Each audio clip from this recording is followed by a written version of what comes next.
melanjutkan pembahasan dari video part 1 yang mana telah kita pelajari hingga pemeriksaan kumparan pembangkit hingga langkah kelima. Kemudian kita lanjut ke langkah ke-6. Langkah ke-6, lepaskan konektor kumparan pembangkit alternator dan hubungkan jarum pemeriksa tester ke terminal hitam atau merah dan massa dengan cara yang sama seperti pada konektor unit CDI. 7. Ukur tegangan puncak dan bandingkan dengan tegangan yang diukur pada konektor unit CDI. 8. Jika tegangan puncak yang diukur pada konektor unit CDI tidak normal dan yang diukur pada kumparan pembangkit alternator normal, berarti terdapat sirkuit terbuka atau hubungan longgar pada kabel bodi.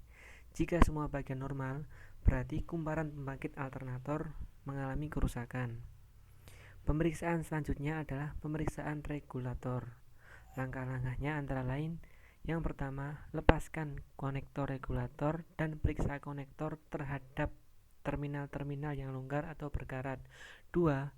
Periksa dan ukur menggunakan multimeter skala ohm pada konektor regulator itu. Berikut adalah spesifikasi saat melakukan pemeriksaan pada konektor regulator. Langkah yang terakhir adalah jika tahanan tidak sesuai dengan spesifikasi, maka lakukan penggantian regulator dengan yang baru. Mencari masalah dan kesukaran. Pada saat pengisian baterai berkurang, maka berikut ini adalah langkah-langkah yang perlu dilakukan. Antara lain, ukur voltase pengisian dalam keadaan baterai terisi penuh dan dalam keadaan baik. Periksa kebocoran arus baterai. Putuskan hubungan konektor pada regulator dan periksa ulang kebocorannya. Periksa voltase antara kabel baterai dan kabel massa pada regulator. Dan ini juga dijelaskan kemungkinan kerusakan apa saja saat pengisian baterai kurang. Ini ya, antara lain sirkuit terbuka, kunci kotak rusak, regulator rusak, kabel bodi terkena hubungan pendek, konektor tidak terhubung dengan baik. Ya, berikut bisa dipahami lebih lanjut mengenai gambar diagram ini. Kemudian ada lagi pemeriksaan yang dilakukan. Periksa tahanan kumparan pengisian pada kabel kumparan pengisian konektor regulator. Periksa kumparan pengisian alternator. Ya, berikut kemungkinan kerusakannya. Lalu, pada saat pengisian baterai berlebihan, maka hal apa saja yang perlu diperiksa?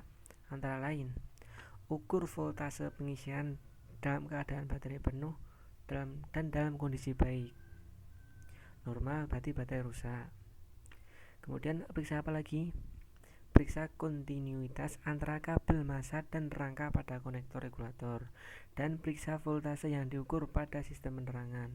Berikut adalah langkah-langkah yang harus kita lakukan dan kemungkinan kerusakannya, seperti baterai rusak, sirkuit terbuka pada kabel bodi, konektor tidak terhubung dengan baik, regulator rusak, dan konektor tidak terhubung dengan baik. Baik, itu materi yang telah kita pelajari di hari ini mengenai sistem pengisian. Selanjutnya Bapak akan memberikan tugas ya. Ada 3 soal yang perlu kalian kerjakan. Ya, ini yang pertama, jelaskan fungsi komponen baterai pada sistem pengisian. 2. Jelaskan prinsip kerja alternator menggunakan bahasa kalian masing-masing. Dan yang terakhir, 3. Sebutkan masalah apa saja yang sering terjadi pada pengisian baterai beserta solusinya. Ya, batas pengerjaan tugas ini adalah seminggu ya. Jadi pekan depan tugas ini dikumpul.